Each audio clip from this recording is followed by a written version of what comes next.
अस्सलाम वालेकुम dear students and friends. जब हम उर्दू नज़्म और नसर का मुताला करते हैं तो हमें पता चलता है कि मुख्तलिफ़ शुरा और नसर नगार अपने कलाम और तहरीर में अल्फाज को मुख्तलिफ़ अंदाज और मुख्तलिफ़ तरीक़ों से इस्तेमाल करके अपने कलाम और तहरीर को मुअस्सर और दिलकश बनाते हैं। कलाम की खूबियाँ दो तरह की होती हैं, लफ्ज़ी खूबियाँ और मानवी खूबियाँ।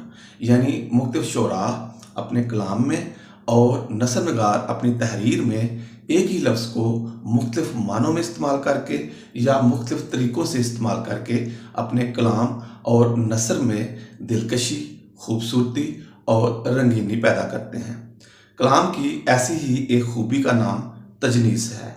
तजनीस का ताल्लुक इल्म बदी के साथ है। इल्म बदी एक ऐसा इल्म है जिसमें कलाम की खूबियों से बहस की जाती है।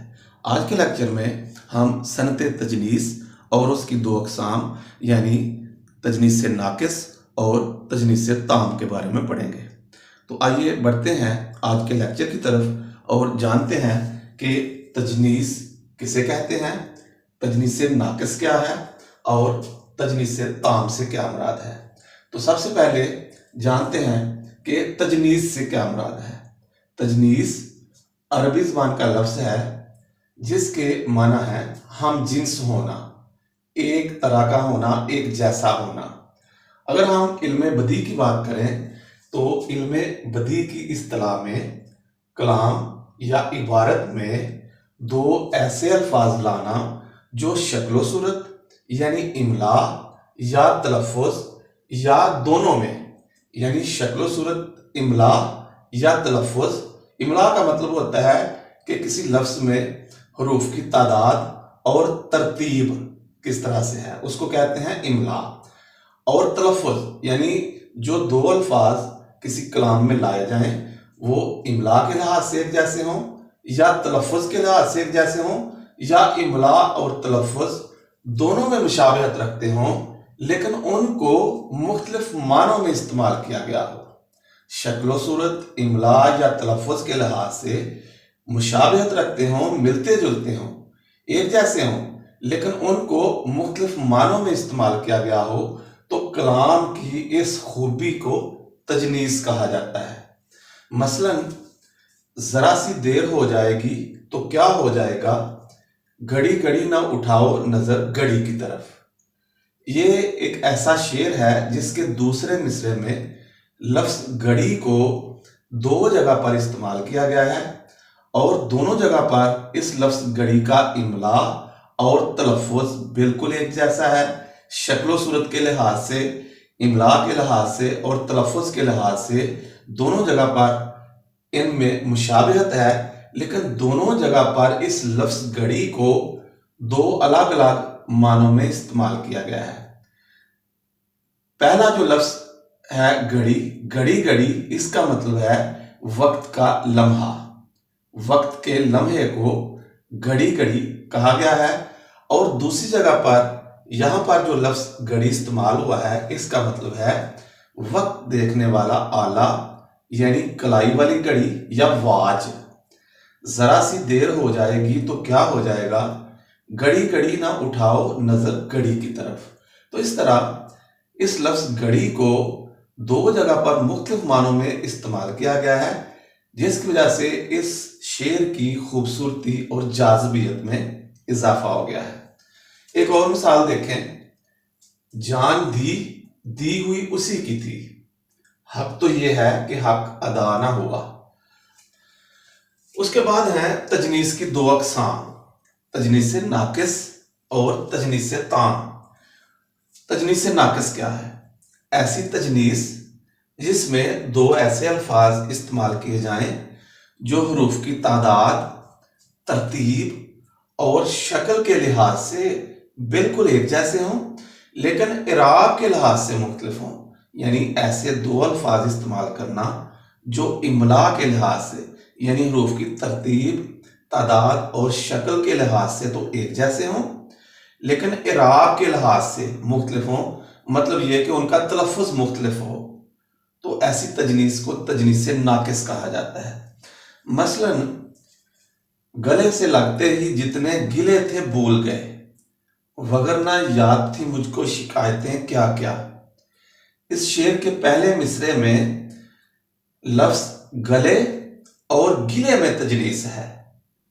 ये जो पहला लफ्ज है ये है गले, यानी गले से लगते ही मतलब गले से मिलना, एक दूसरे के साथ मुलाकात करना, बगलगीर होना। और ये जो दूसरा लफ्ज है ये है गिले, इसका मतलब है शिकवा और शिकायत। गले से लगते ही जितने गिले थे भूल गए, वगरना याद थी मुझको शिकायतें क्या क्या। तो इस शेर में गले और गिले में तजनीस है। उसके बाद है दूसरी किस्म तजनीस से ताम। ताम का मतलब होता है मुकम्मल, यानी पूरे का पूरा। जब कलाम में दो अल्फाज हरूफ की तादाद, तरतीब और इराब के लिहाज से बिल्कुल एक जैसे हों, लेकिन उनको मुख्तलिफ मानों में इस्तेमाल किया गया हो, तो इसे तजनीस से ताम कहते हैं। ये दो ऐसे अल्फाज होते हैं जो शक्ल सूरत, इमला और तलफ़ुज़ के लिहाज से बिल्कुल एक जैसे होते हैं, यानी हर लिहाज से एक जैसे होते हैं, लेकिन इनको मुख्तलिफ मानों में, दो जगहों पर मुख्तलिफ मानों में इस्तेमाल किया गया होता है, तो इसको तजनीस से ताम कहा जाता है। मसलन, चमन में किसने इलाही निगाह डाली आज, जो खिलखिलाती है गुल की हर एक डाली आज। तो यहां पर इस शेर में दोनों मिसरों में लफ्ज डाली इस्तेमाल हुआ है। पहले मिसरे में जो लफ्ज डाली है ये डालना मस्दर से फेल माजी है, निगाह डालना। पहले मिसरे में जो लफ्ज डाली है ये डालना मस्दर से फेल माजी है, और दूसरे मिसरे में जो लफ्ज डाली है उससे मुराद है दरख्त की शाख, और ये इस्म है। एक और मिसाल देखें तजनीस से ताम की। आदमी कहते हैं जिसको एक पुतला कल का है, फिर कहां कल इसको, अगर कल वो जरा बिगड़ी हुई। इस शेर में दोनों मिसरों में एक लफ्ज कल का इस्तेमाल किया गया है। पहले मिसरे में भी ये लफ्ज कल है, दूसरे मिसरे में भी वही लफ्ज कल दो दफा इस्तेमाल हुआ है। अब दोनों मिसरों में ये जो लफ्ज कल है, तीनों जगह पर इस लफ्ज का इमला, शक्ल सूरत और तलफ़ुज़ बिल्कुल एक जैसा है। इराब के लिहाज से भी ये एक जैसे हैं, लेकिन दोनों मिसरों में इस लफ्ज कल को मुख्तलिफ मानों में इस्तेमाल किया गया है।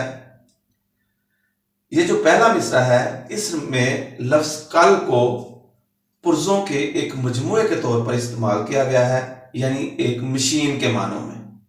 आदमी कहते हैं जिसको एक पुतला कल का है, यानी मशीन का एक पुर्जा है, फिर कहां कल इसको, अगर कल वो जरा बिगड़ी हुई।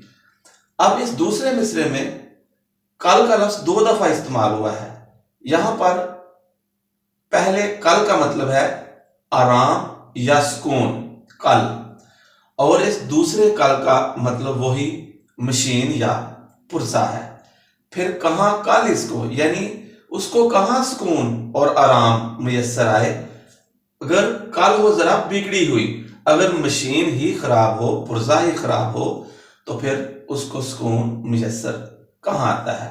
आदमी कहते हैं जिसको एक पुतला कल का है, फिर कहां कल इसको, अगर कल वो जरा बिगड़ी हुई। तो ये थी स्टूडेंट्स आज की वीडियो। उम्मीद है आपको पसंद आएगी। अच्छी लगे तो इसको लाइक और शेयर ज़रूर कीजिएगा। मिलते हैं अगली वीडियो में एक नए मौजू के साथ। इजाज़त दीजिए। अस्सलाम वालेकुम।